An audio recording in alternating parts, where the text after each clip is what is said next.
Welcome to the Seahawks Forever podcast.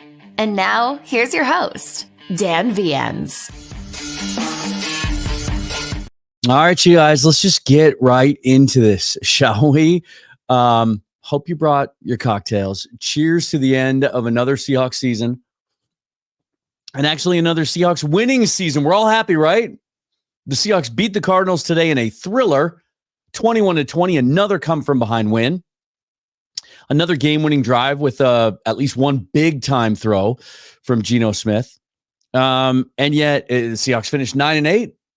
It's a winning season. They finish on a good note, right?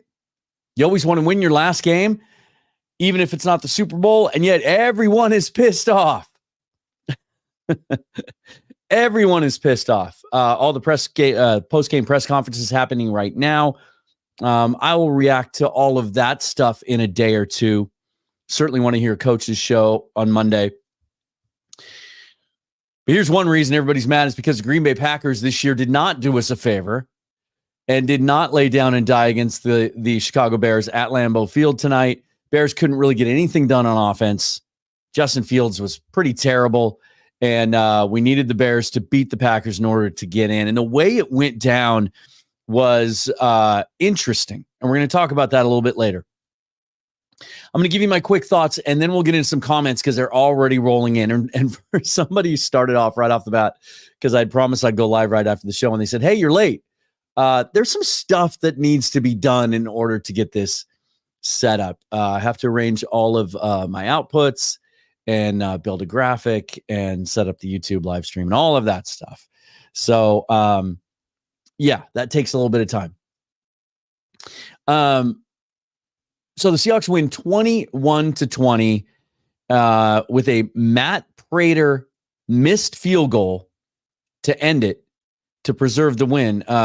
Actually, Prater missed 2 field goals late in this game, and they showed a graphic, classic TV jinx, that he had never in his career missed a game tying. I believe it was game tying or game winning field goal with less than 2 minutes or in overtime, and yet he missed 2.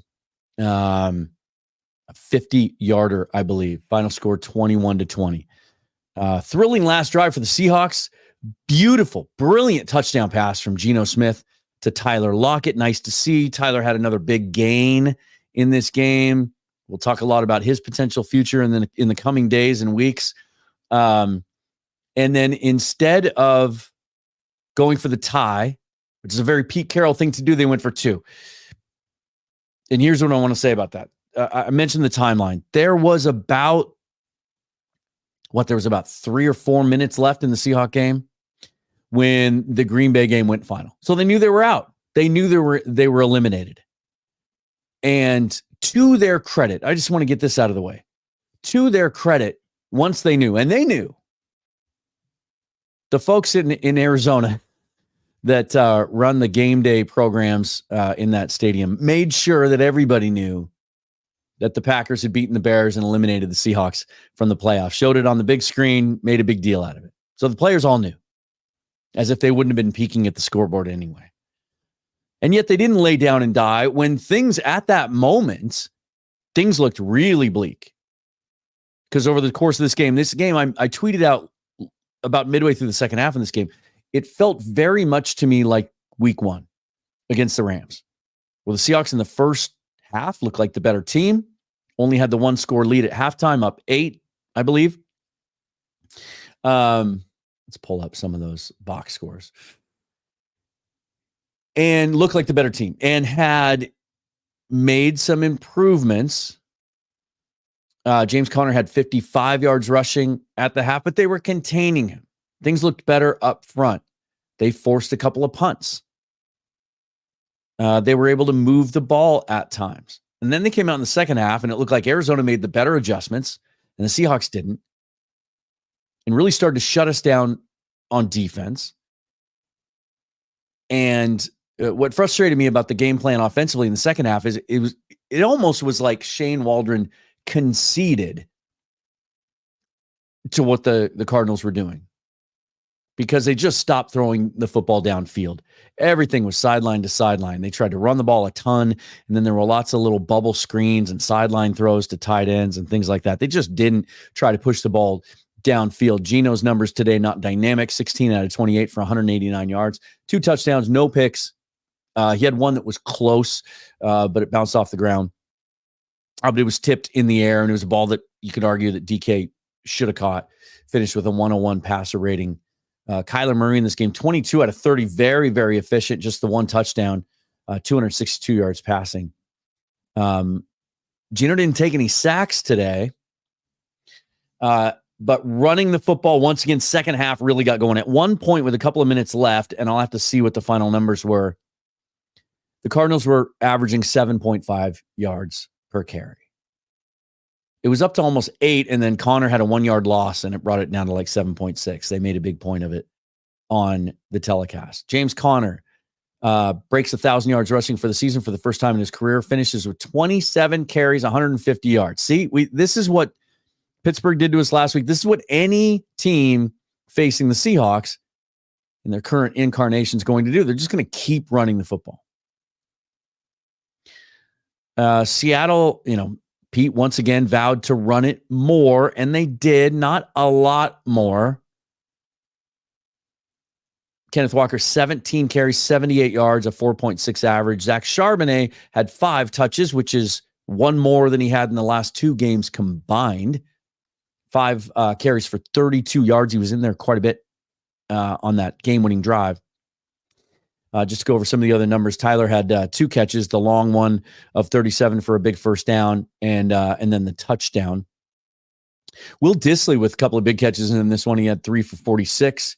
DK just 1 for 10, which was really strange. There were some balls thrown to him, and that 1 for 10, I think, was on the first drive of the game. It was a beautiful out route by Geno. There were some balls thrown to him. There was one that I thought was a catch that they called a catch on the field, and they overturned it in kind of a weird moment, because I guess it was Jonathan Gannon's first ever replay challenge of the year, and he won it. Meanwhile, for the Cardinals, Michael Wilson with a little bit of a breakout game. The rookie out of Stanford, 6 catches, 95 yards. And then no one else really did a whole lot of damage. There were no turnovers in this game. Bobby Wagner with 15 tackles, and they confirmed on the telecast he won his 3rd tackling title in the NFL. He will lead the NFL in tackles after this game. Devin Witherspoon's presence was felt, especially in the run game. 11 tackles, 7 solo, 3 tackles for loss. Devin Bush, 6 tackles, 2 for loss, and yet there was a lot of criticism of him on Twitter. Not really sure what his performance looked like. Jordan Brooks tried to make it go in this game. Played early and had a huge play on the Cardinals' first drive where, in coverage, something that his detractors have said he doesn't do well, knocking a ball away from Trey McBride re-aggravated his, or I guess the proper grammatical term is just aggravated his, that ankle.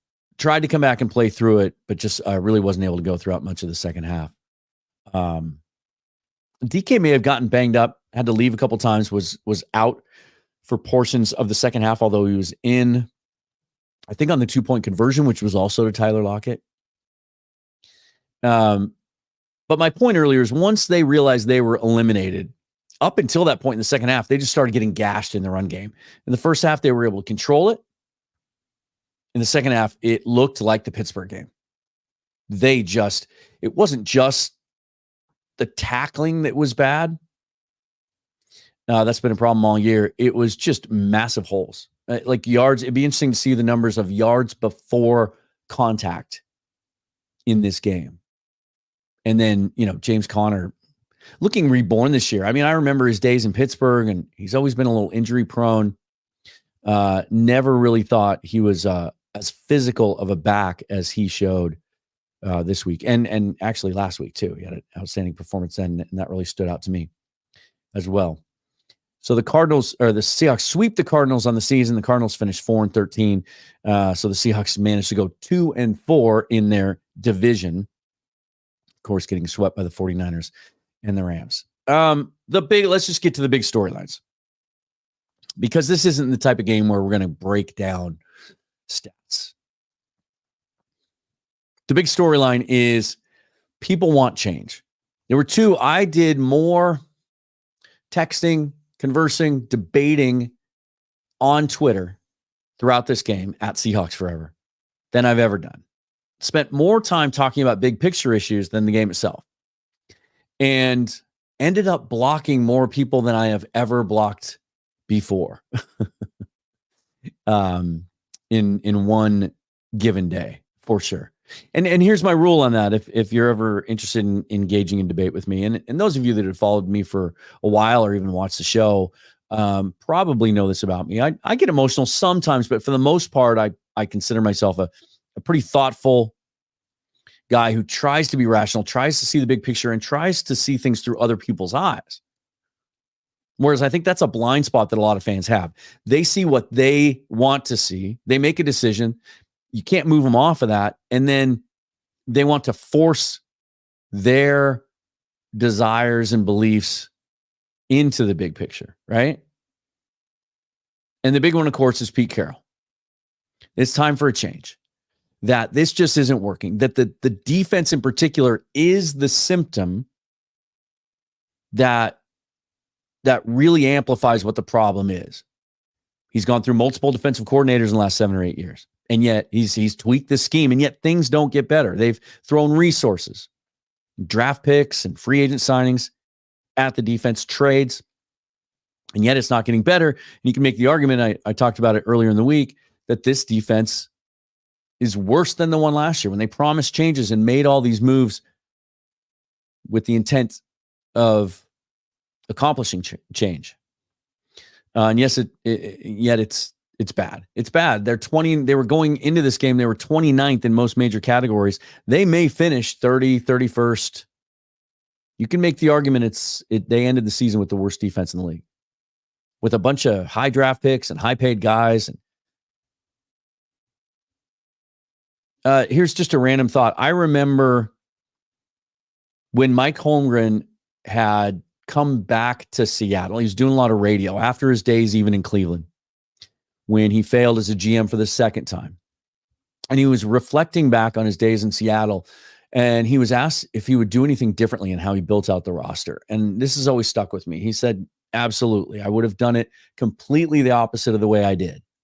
And what he meant by that is he went young on offense, and he drafted for offense, and he played a lot of young players. On defense, he brought in a lot of older veterans and free agents. And he said what he learned about the league is that you need to, on defense, you need to have that edge, and you achieve that edge in large part by being young and hungry and stocking that side of the football with guys who haven't been paid yet. But on offense, you need continuity, and you need consistency, and you need to keep guys together. And so it's better to have more experience on that side of the ball. I just wonder if maybe there are a few guys on the Seahawks defense that are a little too fat and happy. It's just a side note. I don't think it's a huge issue because they do have a lot of youth over there, which begs another question of just player development and coaching. And are we getting the best out of those guys? We saw regression in Reek Woolen's game this year. I'm not sure that we saw any progress or development from Trey Brown or Kobe Bryant. There's some good performances we can talk about on that side of the ball. We didn't see the performance that we expected out of Draymond Jones for the money they spent in free agency this year. But everybody wants to talk about Pete Carroll, and they want change. And before we talk about this, and then I'm going to go to some of your comments because I know there's a lot of them. I feel like I have to keep prefacing this because people come at me whenever I try to be reasoned and measured on Twitter and see the big picture. And mostly what I'm telling people is I don't see Jody Allen firing Pete Carroll. Not now. I don't. She doesn't have a history. Even in her time at Portland, she's made one coaching change, and I think it was after giving multiple chances. Now, when I looked into it, I will say this. The reason she made a coaching change is because they had reached, I think, the conference finals. And then they had a couple years where they made the playoffs but exited early. Does that sound familiar? Right? Maybe this isn't good enough for her. We don't really know because she doesn't have a lot of history. What we do know, she loves Pete Carroll. She has gotten more involved in what they do there over the last couple of years. What was the the story on her when she took over the franchise after Paul Allen's death. Big basketball fan, doesn't really like football. The initial reports were she'd probably look to move and sell the football team pretty quickly, but will definitely be hands off, which gave Pete and John pretty much free reign. What have we seen the last couple of years? She's in the draft room. She's at the games more often. She's more engaged and involved. She loves Pete and John. There are also the reports that the team will be put on the market and she'll look to sell sometime in the next year or two, as is actually required by the trust in Paul Allen's will. But there were some dates, I think, that happened this year that made it a little easier to sell or a little bit more attractive to sell. We'll talk about that stuff. We'll dig into that when we get deeper into the offseason. But if she's thinking about selling the team, I don't know that she's going to be, even if she is thinking about making a change, I don't think she's going to be willing to take such a risk and go with such an unknown. Because for those of you who want change for the sake of change, people have literally said to me, anything would be better than what we're seeing right now. Are you sure? Look around. I touched on it a couple months ago. Look at some of the hot shot, big hot hires, guys that had multiple offers that were up and coming coordinators and the big names in the coaching circle that got jobs in the last couple of years that aren't doing great, that are on the hot seat again, or guys like Brandon Staley who've already been fired. Be careful what you wish for. You never know what's behind door number 2. Is she willing to take that risk and have it go badly, make the wrong choice? Not that none of that may matter. When someone's looking to buy an NFL football team, they may not care about what's happening today on the field because they have their own ideas. But it could be a factor with her. She is very emotionally invested in that staff. And I don't know that coming off a back-to-back 9-win seasons after trading away your franchise quarterback and doing a rebuild, especially because they pull off this last game, right? So they're upset. It'll be interesting to see the mood of the locker room when I get off air here and dig into some of that stuff. What a weird end of the year. I remember I attended the game in Arizona, in that stadium, the 3-3 overtime tie in, what was that, 2016? Or was that 18? And I remember walking out of that stadium, Seahawks fans and Cardinal fans. There was no buzz. No one's talking shit. We're just all kind of looking at each other like, what are we supposed to feel right now? How are we supposed to act? I suspect it may be a little bit like that today. And so that's my bottom line, right? And I'll take your comments and questions. And some of you are just adamant that you'll even stop watching. You won't buy tickets next year if they don't fire Pete. Pete needs to go. And it's some of you were rooting for them to lose today because you thought it would lead to that. And I'll say this. That for sure, I don't believe. That, I think we do know enough about Jody Allen to know if she's thinking about major changes, she's looking systematically at what's happening. Just the result of today's game wasn't going to swing her one way or the other. I don't believe. I really don't. In other places, maybe it does, right? Maybe Arthur Smith got fired today with their performance. Maybe Justin Fields cemented, that the Bears are going to go quarterback with the first pick because he didn't rise up and play well in a game at the end of the year before they have to make a decision. Maybe that coaching staff loses their jobs there. I just don't think it impacted what she's going to do one way or the other. I think the win is meaningless in that sense. But I do believe, knowing what we know about Pete Carroll, that he's going to go into Jody's office when that meeting comes and he's going to say, hey, look, we won 9 games again. We finished on a good note. Got a lot of young players. There's some pieces in place. We have some things we have to fix. I know that. Here's how I'm going to do it. And I see Jody buying that hook, line, and sinker. I do. Now, if she proves me right, and I've been telling people that emphatically, I don't usually make resounding hot takes because I try to see both sides of every argument. I try to think about what the other side's thinking, right? But I've been telling people emphatically for the last week or two, she's not going to fire him. She's not going to fire him. What was it, 6 weeks ago when I did the episode where I got a little emotional and I said, and I still believe to this day, I want to preface all of this with this, or qualify it all with this. I want change too. I'm with you. It's time. I think the league has advanced in the last 5-6 years, maybe incrementally a little bit more than it ever has. Some of these young minds, in the way that the innovations that we're seeing on offense and on defense, I think have kind of passed Pete Carroll's mindset by. And I don't think he can keep up. And I think in that way, I've mentioned this before, I think it's very, very, very similar to what we saw at the end of Mike Holmgren's tenure. That what he did strategically just didn't work anymore. And unless, as a head coach, you're willing to admit that, and go out and hire 2 strong coordinators and pay them and give them total autonomy, hands off, run the show, and be more of a Don James, little old school Husky reference there with the championship game on the line tomorrow. A Don James type head coach. He used to stand. I used to watch practice.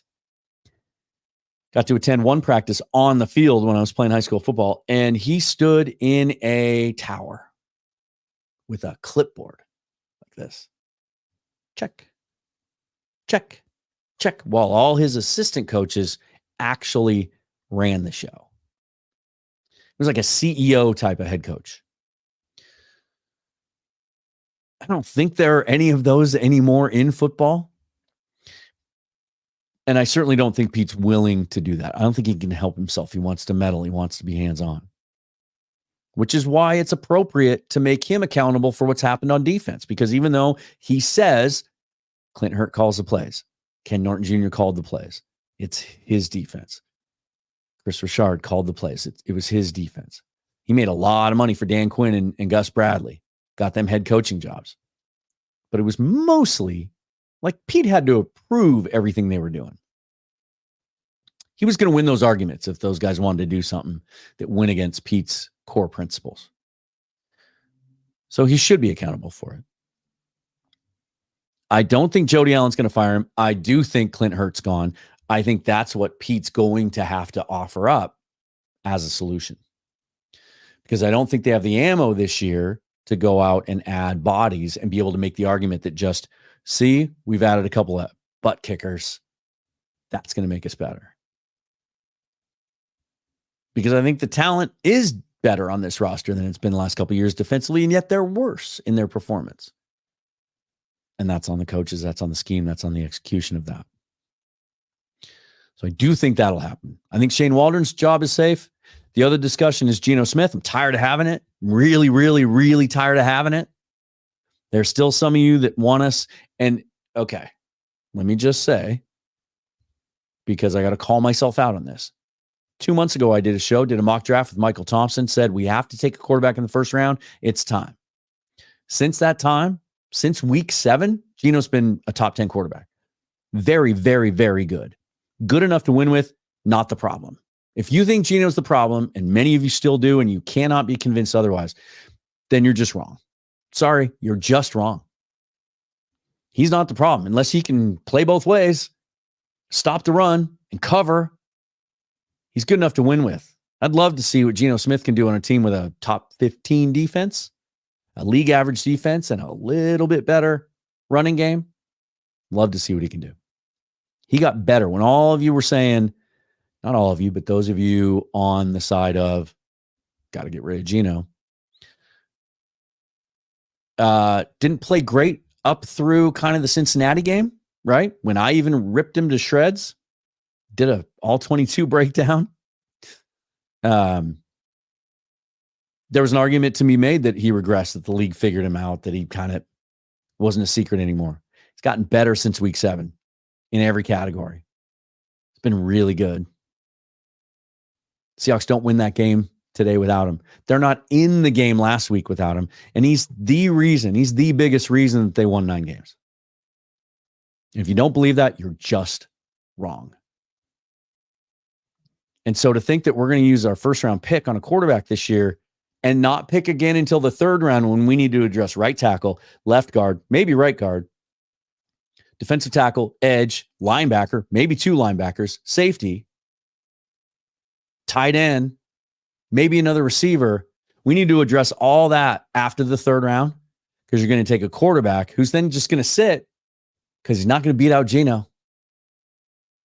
That's a terrible use of resources and draft allocation, which is one of the biggest criticisms that we've had of the Seahawks over the last few years, right?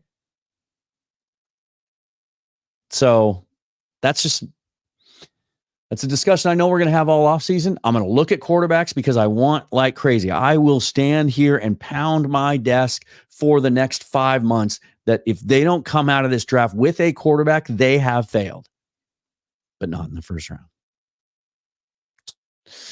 Seahawks will draft 16th now. Here's the other thing I want to say before I get to the comments. If they had lost, they would have drafted 14th.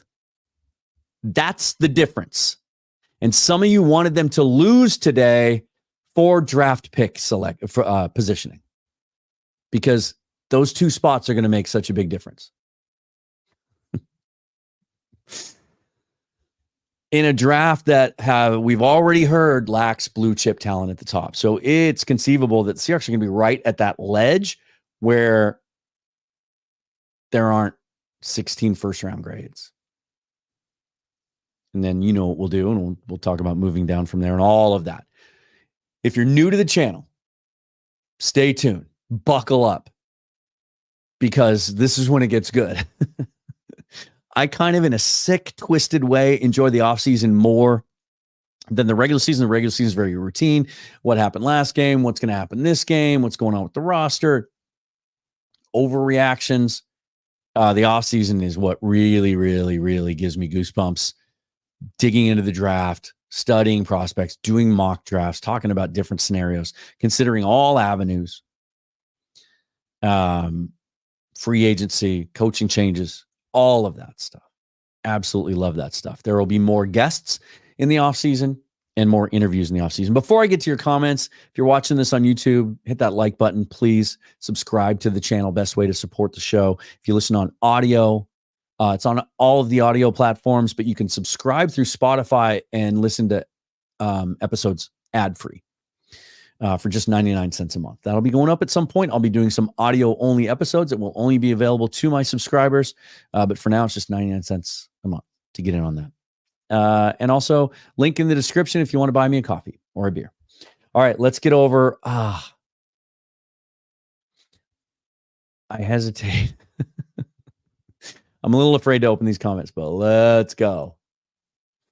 How late am I? Okay. These comments have been up for almost an hour, so I'll try to get to what I can. Okay. Right off the top, Aaron Martin, who I was talking to on Twitter today. Let's be respectful. Of course. And then this is a great response from Nate Schutz. That run defense was very disrespectful. I like this. Just throw this in here a little bit. Cougski, go Hawks. Always try to stay positive, right? There is, I talk about the negative part of the fan base, but there's a very, very, very large portion of the fan base also that's just unconditional love, rose-colored glasses. Everything's going to be fine. God love you. And also go Cougs, right? Let's see. Let's get into some stuff because this is on the minds of a lot of Seahawks fans. Thomas, with the Seahawks winning, there's more of a chance Pete steps aside now. Bring in Dan Quinn. This, to me, is the more fascinating storyline. And I'll say this. If Pete gets fired tomorrow on Black Monday or next week or a week, 2 weeks from now, like Jody may take more time to consider this. Remember 2 years ago, there was a very, very hotly reported meeting that was going to happen in January between Allen and Snyder and Carroll. And in some circles, there was some reporting that she was unhappy. That's when they won 7 games, missed the playoffs entirely. The year Russ got hurt. And there was some speculation and reporting that maybe she was considering a change then. And now we know that that's when, Russ went to her And his camp went to her and tried to demand that they be fired. And she chose Pete and John over Russ. Right? That is documented now. And so maybe there is a chance that she's considering a change. I don't think there is. However, Pete Carroll is as reflective of a person as there is in that business. If you haven't won his book, Win Forever, you really should get to know the man a little bit. When he was fired from the Patriots, he took a year off from coaching and basically looked himself in the mirror and evaluated everything he was doing and decided to make changes. And he put a plan together and he executed that plan at USC. He brought that same plan to Seattle. The reason he chose the job in Seattle is because they were going to allow him to run things the way that he wanted to, because he had such conviction about how he had decided he was going to do things from then on. There may be a chance at the age of 72, going to be 73 next year. I say that like you don't know how that works. That he may admit exactly what we're all talking about. I'm out of answers. I thought I had a fix for the defense this year, but all these young coordinators, they figure out how to adjust. They figure out how to combat it. I don't have any answers. Maybe it's time for me to step aside. And that could happen. I would say that's more likely than that he gets fired. I still wouldn't put a very high percentage on it. Maybe it's 30%. There's a 30% chance in my mind that he might step aside and decide it's time. And he's done all he can do. That he doesn't see a path that in the next 2 years he can get this team to another Super Bowl. And his contract runs through 25. That's why I say 2 years. And maybe there's a 5% chance he gets fired. I don't even think it's that high.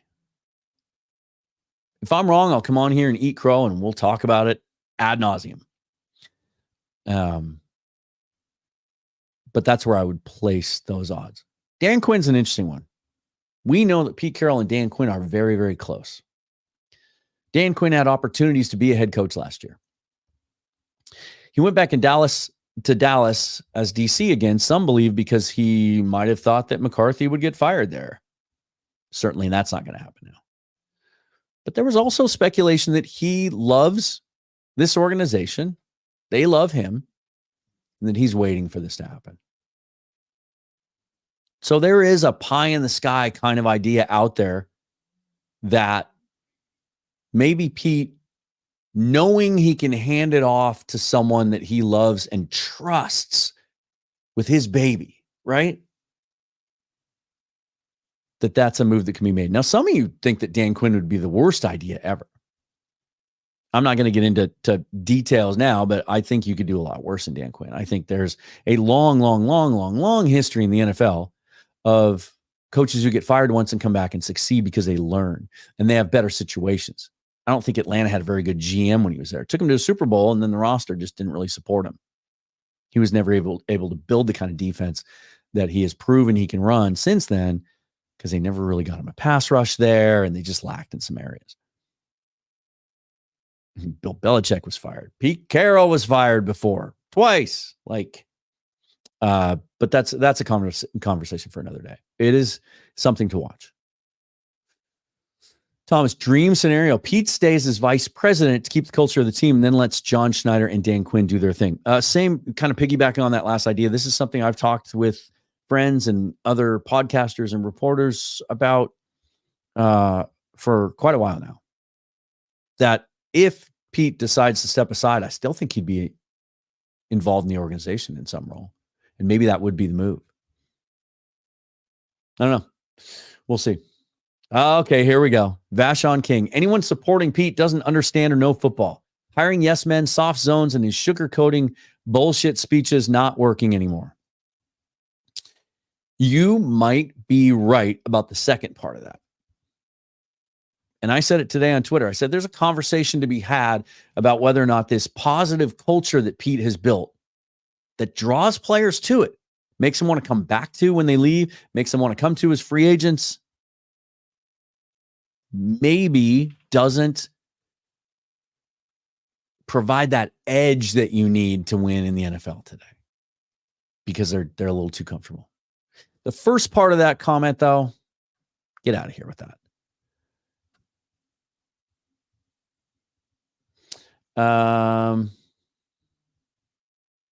Here we are talking about some young coaches. Bobby Slowick's an interesting one. I'm not hiring a guy as a head coach who's had 1 year as an offensive coordinator. Not doing it. Seahawks would be in a position they would have an attractive roster, support from ownership. This would be an attractive job. You're not handing it over to someone who's fresh on the scene. Now, a young guy like Ben Johnson in Detroit, who's done it for multiple years, we can talk about that. Here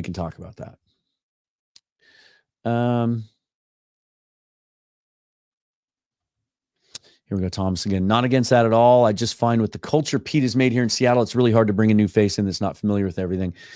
But if you're going to make change, you want some change, right? You can't just, if the Pete Dan Quinn thing were to happen, I would like to think that Pete would let Dan alone to run things his way, or whoever's in that position. That would be the concern about him staying in the organization. Is he still going to meddle? Here's just a simple one. Get someone new in here, Kevin. Fire Pete, but who do the Hawks get? I mean, that's a big question, right? You never know. I'll do a show soon where I'll go in detail over the last couple of years about some of the hot coaching hires that haven't worked out. Can we trade for Mike McDaniel? Here, this is interesting. See, this is why I want to get into the postgame stuff that I haven't yet. Kugski says, I think Pete just had a Freudian slip in the presser that this is Bobby's last year. Let's talk about Bobby for a second. He surprised me and probably just about everybody when he came out this week and emphatically said he wants to come back again next year. But here's the thing. Before the season started, he said two things. He said he's going to go year to year at this point in his career, 1 year at a time, and he only wants to play in Seattle. Well, he's kind of changed his tune on that now. And I hate that he said that. I wish he hadn't, because it paints the Seahawks in a corner, and it makes them have to possibly look like the bad guy again, of letting a legend go again. Although I think it'd be less shocking now. Some fans would be like, he just won the tackle title again. He was outstanding against the run this year. And in the locker room, he's a great dude. I've met him. He's treated me phenomenally. But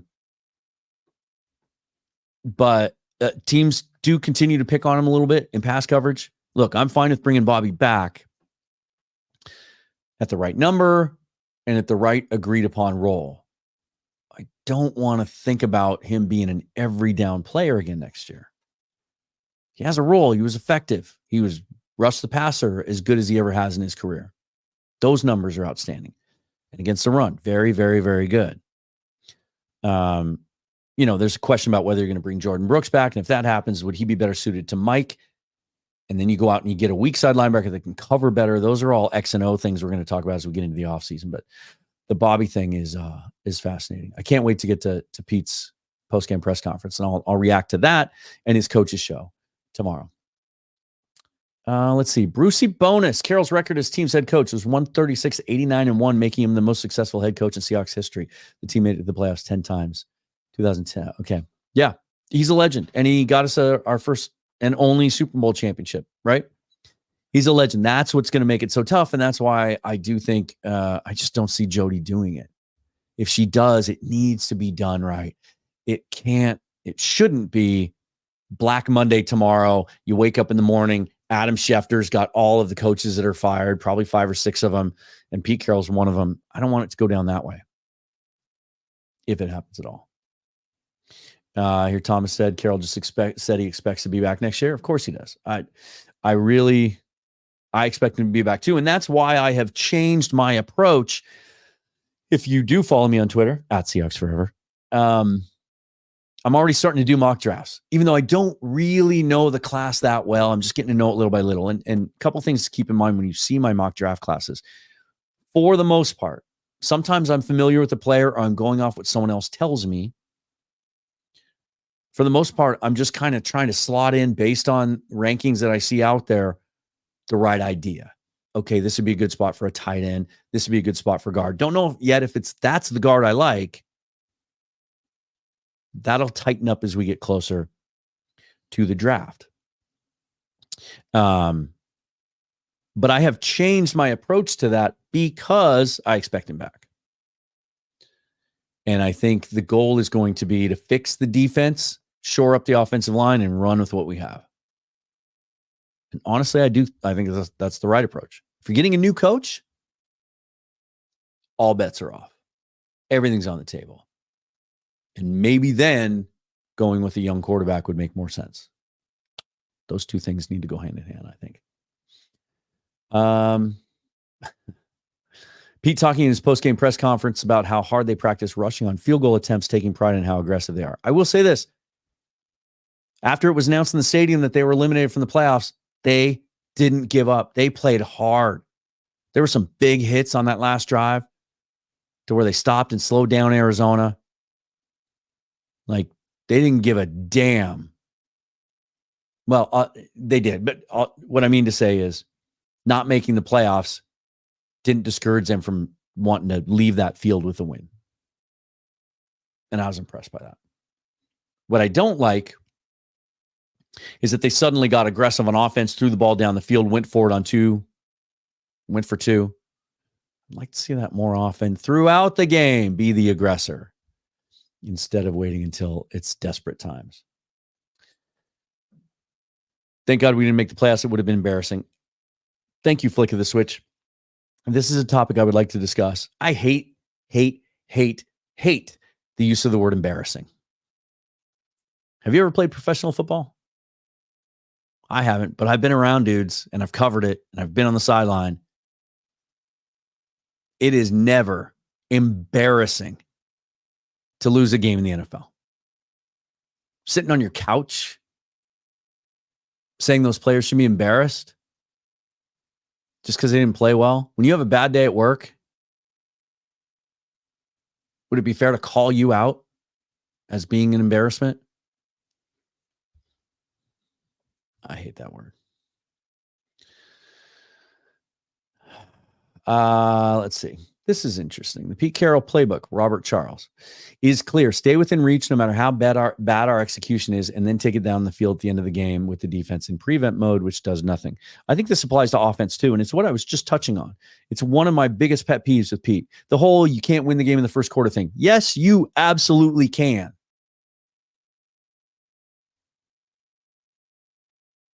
I think you're exactly right. I think he intentionally makes conservative decisions throughout the game because he wants to mitigate risk.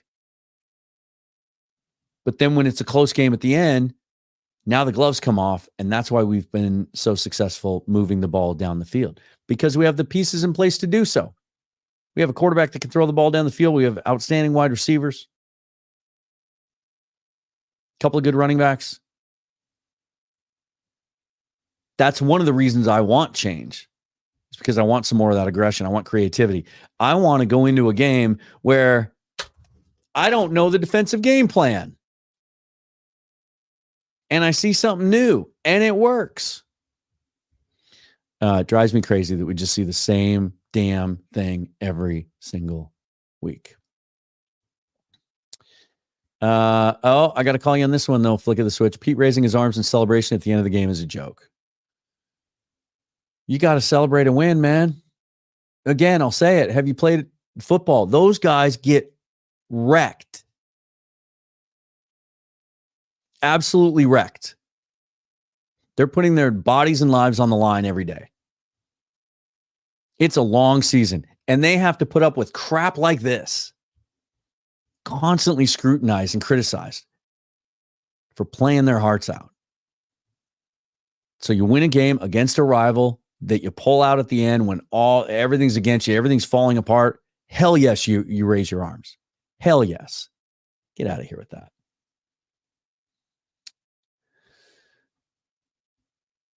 Thomas again, if Pete stays and they go 10-7 with one win versus the 49ers next year and make the playoffs, are we still mad? Some will be. Some people have already made up their minds and you can't change them.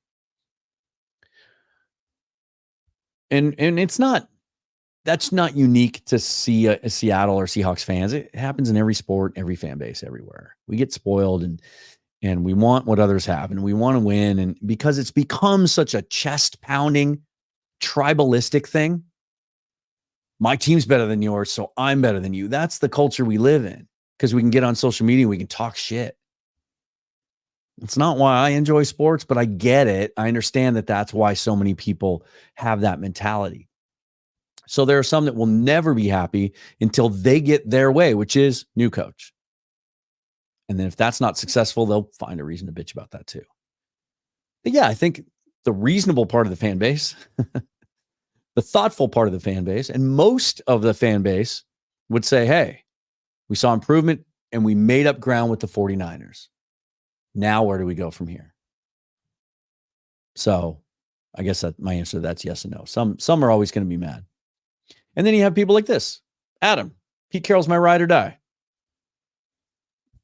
If that's how you feel, then I'm with you on that too. Look, I'm a Mariner fan too, and I have spent years and years and years defending guys that are in charge there, not ownership. God, no, not the ownership. But the other dudes, the manager and the GM, that I just think they're really good at their jobs and that they have to kind of work against some constraints that aren't really fair, that keep them from reaching their ceiling. But yeah, man, like I said, I almost teared up on that show when I said that I wanted change a month or so ago because I love Pete. I really, really do. And the day that he leaves, whether it's on his own terms or not, is going to be one of the hardest days we've ever experienced here as Seahawks fans for most of us. For me, certainly it will be.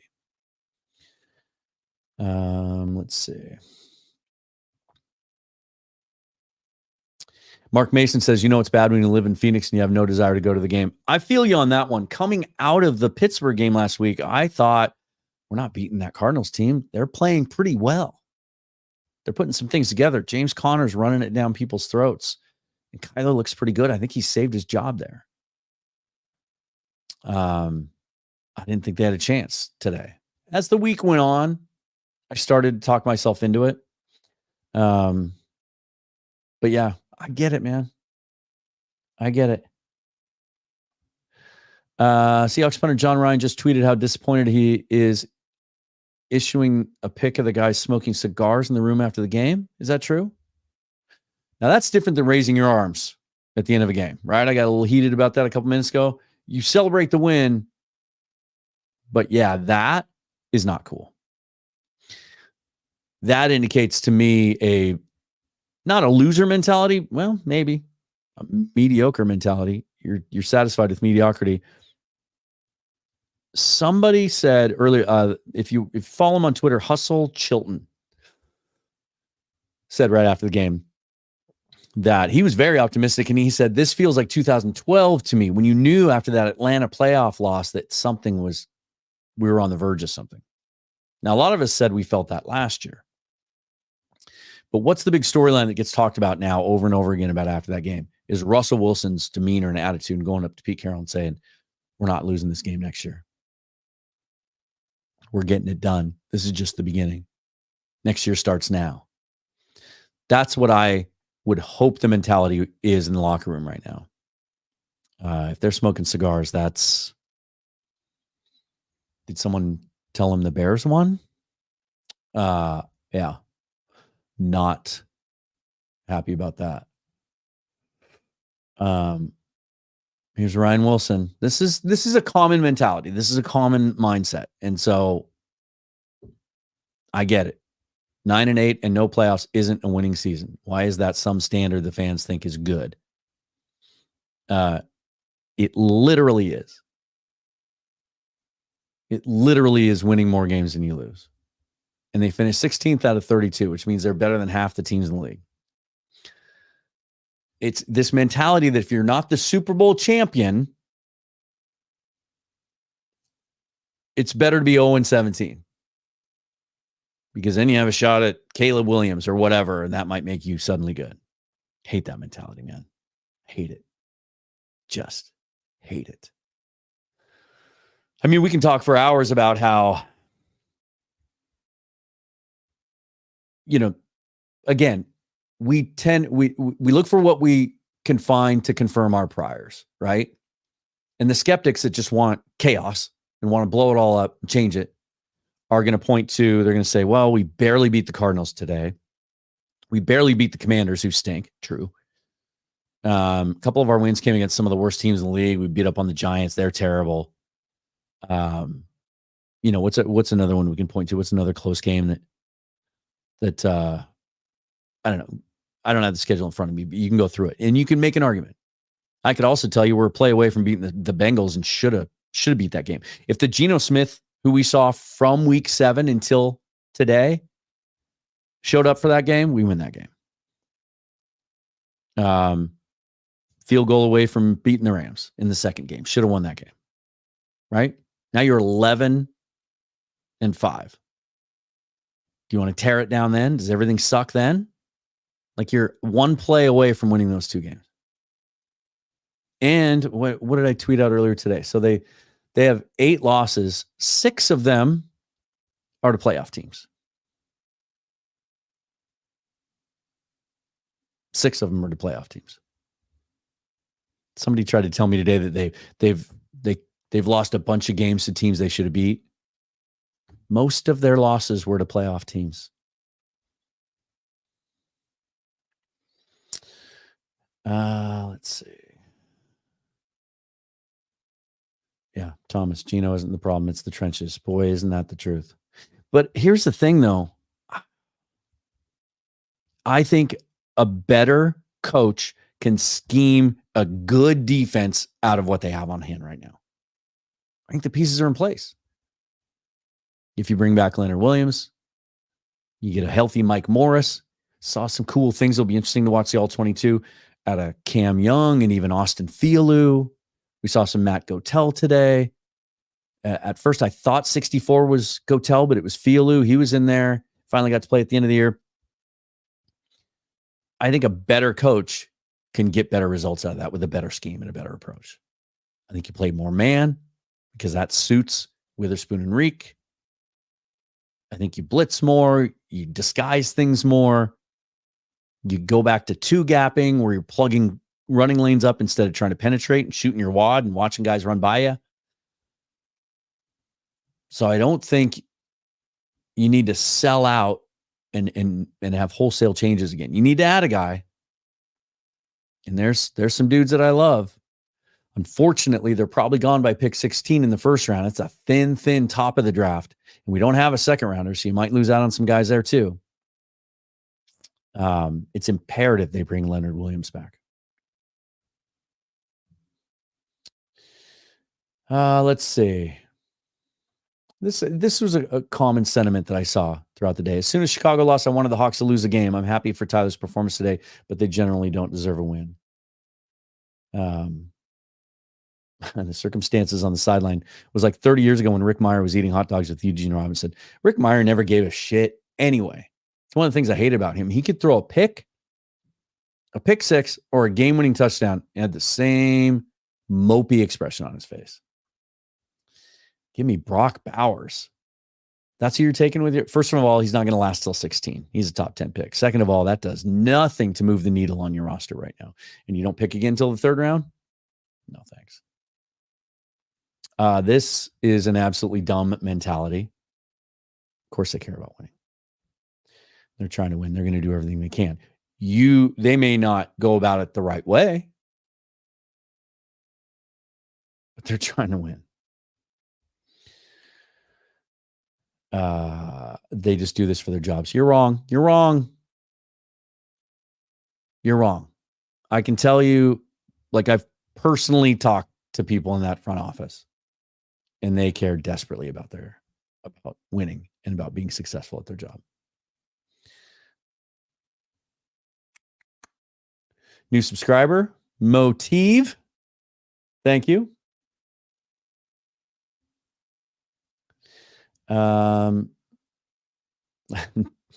Jody Allen just gave Matt Prater some Christmas money.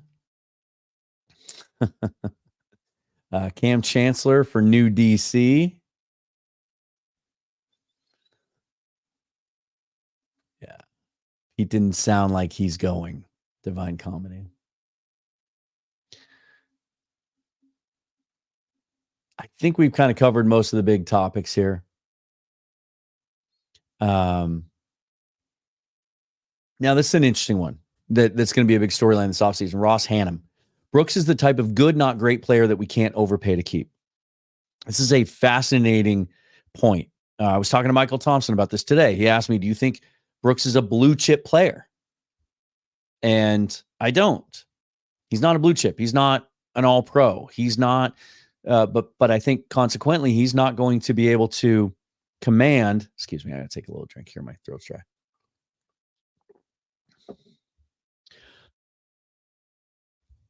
He's not going to be able to command Roquan Smith money. He's not going to command 20 million AAV. But I saw a player that got better this year and more impactful coming off an ACL injury in which he only missed 7.5 months. I feel like that dude plays hard. I think he's all business.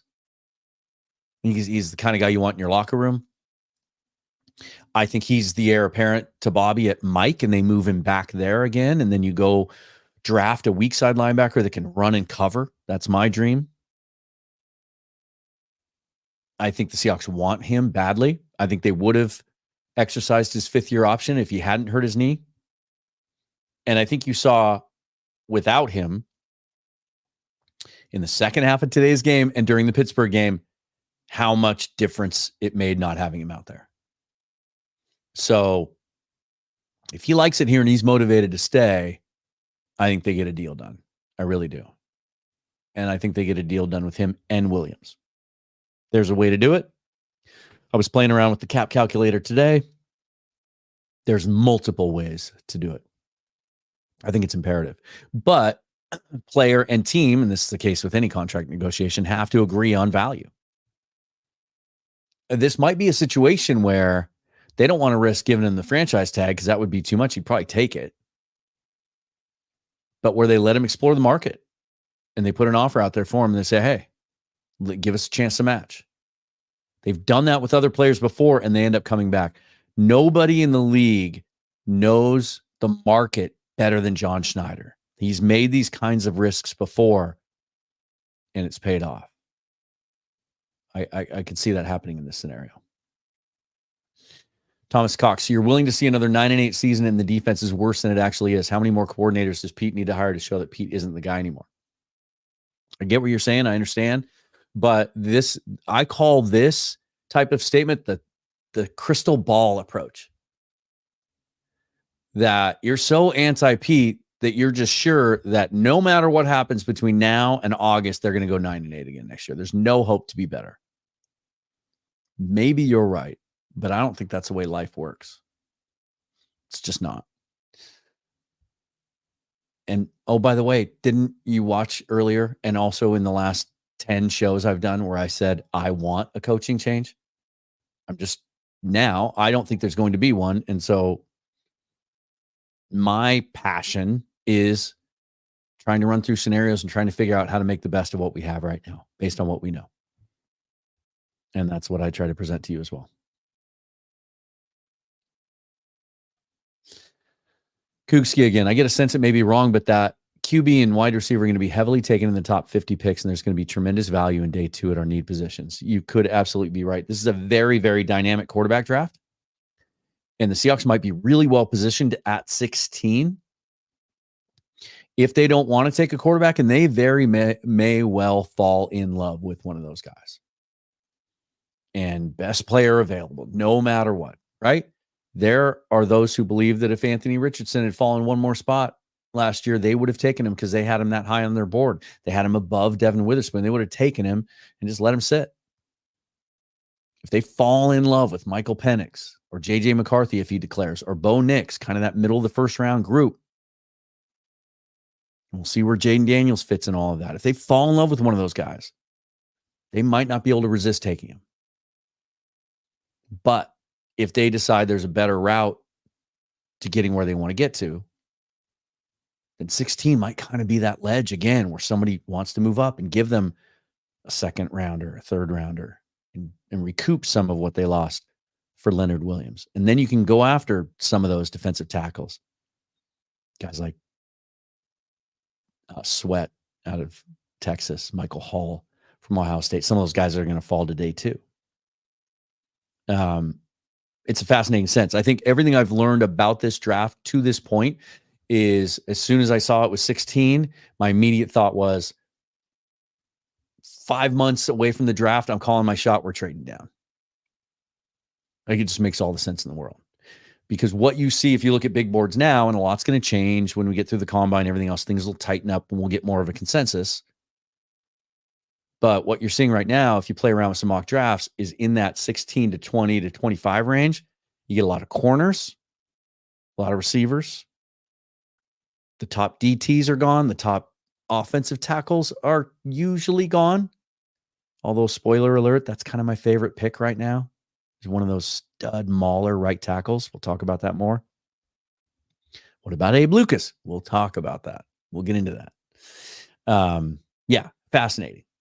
Fascinating spot to be in the first round, right smack in the middle. Here's the big question is from Jocular Jellyfish. And the great Avatar also. Is Clint hurt down in Seattle? Has to be, right? He has to be. We've seen Pete Carroll fire defensive coordinators that had way more history with him. Both Chris Richard and Ken Norton Jr. go back to his USC days and were with him for years and performed better and got fired. This defense was helpless and got worse as the year goes on. I think Clint has to be fired. I think from a PR standpoint, I think that is one thing he's going to have to take to Jody Allen on a plate and say, here's how I'm going to fix this. The question is, can he get anyone established to come in here? Maybe a guy, this off the top of my head, man. Maybe a guy like Brandon Staley, who had so much success with the Rams that it got him a head coaching job. He failed miserably at that. He's not going to get another head coaching job in this cycle. He's going to need to reestablish himself and take a DC job somewhere. Maybe a guy like that is younger, just didn't really have the roster in San Diego. They never really gave him the pieces. Just a thought. Maybe a guy like that he could bring in. But I think someone like that's going to have some assurances that he can do things his way. It'll be interesting. So this is interesting. Rooftop Sports. If you saw the mock draft show I did 2 months ago, we took Bo Nix. Now, things have changed since then. I think the mock draft community and the big board community have cooled on him. Some have pegged him as a system quarterback, a check down guy. I don't agree with that. I think he's outstanding. I think there's a chance now, though, that he could slide to day 2. But I wouldn't bat an eye if someone takes him at the end of the first round. I think Bo Nix is a heck of a player, and I think he would really, really fit the system. Yeah, interesting.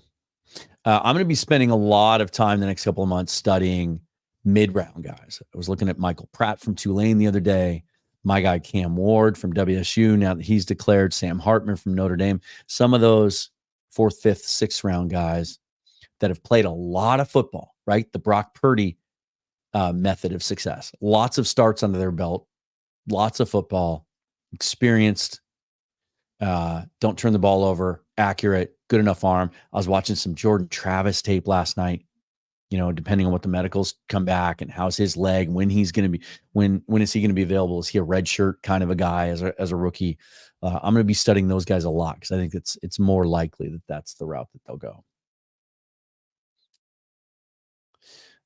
All right, let's see. We're over an hour, so I know I didn't get to some of you, but let's talk about this. Maybe we'll end on this one. Kugski says, Penix feels similar to Stroud, and I don't think teams will sleep on him, see him not escaping that 8 to 10 pick range. The Michael Penix situation is going to be fascinating to me because everything about what I know about quarterbacks in the draft and covering it and following it as a fan for the last 40 years tells me that he's a And he's a second half of the first round type guy. He's a little overaged, which might not matter as much these days because so many of these guys took their extra COVID years. And it's a lot more common for guys to come out at 24, 25 years old now. He's got the medical history, 2 blown ACLs, some shoulder injuries. He's not seen, he can move around, but he's not known or seen as a guy that's as mobile, which is something that's really desired in today's modern NFL. But because he's burst on the national scene in the last couple of weeks, and people that hadn't normally watched him have seen him and seen him play well and seen that dynamic arm talent. And then you get to know the kid and he's everything you'd want. All of a sudden, he's a top 10 pick. I don't know if that's the case. I saw it on Daniel Jeremiah's timeline the other day. Someone asked him, someone in the scouting community asked him, he said, I have him as a day 2, but with his finish, with his performance recently, could he have moved up into the end of the round 1 conversation? Daniel said his evaluation is going to be in the hands of the medical staff of each of the teams. So he didn't disagree with the guy. He didn't say, nope, he's a top 10 pick. JJ McCarthy's decision could impact this a lot. Some of you might not think much of JJ McCarthy because Jim Harbaugh doesn't unleash him, doesn't let him throw much. It's a very conservative offense there, but that kid is dripping with talent. And he may work his way into the top 15 conversation as well if he decides to declare. And then Bo Nix kind of a wild card. I think the evaluation season is going to be very, very important for him. How he does in the combine, in interviews. I don't know for sure if he's going. I think he is. I think I just read the other day he's going to the Senior Bowl. I hope I'm right about that because that could really help him with a good week there. And then Jaden Daniels is like, with a bullet moving up charts. And he's got that Lamar Jackson kind of thing going on and that really, really dynamic and elite athleticism that teams are looking for sometimes now. And he, again, like 50-something starts in college. Very, very experienced. I think more weight is being placed on that in team evaluations now because of what Brock Purdy has done. That maybe teams have overlooked that or underestimated that a little bit in the past. So we'll see. The quarterback class, whether the Seahawks dip into it or not early in the draft, is going to be fascinating to watch, and I can't wait. All right, you guys, that is going to do it because we're at an hour 8 now. I'm going to get off. I'm going to catch up on all the post-game stuff and take a bunch of notes and then listen to his coach's show on Seattle Sports 710 tomorrow morning. And I'll have a reaction tomorrow to that. And then I'm going to enjoy that national championship game tomorrow because no matter who you're rooting for or what you think, and I'm a Coug and I'm pulling for the Huskies, it's the state of Washington. I really like this team. I like Coach DeBoer and what he's done there. And I've kind of set aside my feelings about the Pac-12 imploding for now anyway. But simply put, that game is going to have so many guys that are coming out in this draft that I put it on Twitter the other day. What's your over-under for how many players from that draft are going to end up Seahawks next year? Like, you want a defensive lineman, they're there. You want offensive linemen, they're there. You want quarterbacks, they're there. Just about anything you want. Linebackers. There's a couple linebackers in that game that I love. It's going to be really, really fun to watch from that aspect also, just because how good were those semifinals, right? I guess that committee kind of knew what they were doing with both semifinals coming down to the very, very last play of the game. That's unbelievable. Well, 9-8, another winning season. The Seahawks win again, and yet we're all sad, right? What could have been? What could have been? I haven't even looked at who they would have. Who was the 2 seed? Who would they have ended up playing? God, how about those Eagles limping into the playoffs? My goodness. The Jaguars imploding after an 8-3 start, 8-2 start. Unbelievable. Like I said, buckle up. The offseason is starting, and this is where Seahawks Forever kicks it up a notch. I will have guests on, some of your other favorite podcasters and journalists and former players and coaches and we're going to have a lot of fun this offseason. So make sure and subscribe to the YouTube channel, subscribe to all the audio platforms, and follow me on Twitter at Seahawks Forever for more. No matter what you think or what you believe or what you feel, have a drink. Cheers. Relax. Try to put it to bed. Enjoy a stress-free weekend next week, and enjoy the national championship game and the NFL playoffs. All right? Remember, at the end of the day, we care about it a lot, right? It's just a game. But that being said, forever and always, go Hawks. Thank you so much for watching.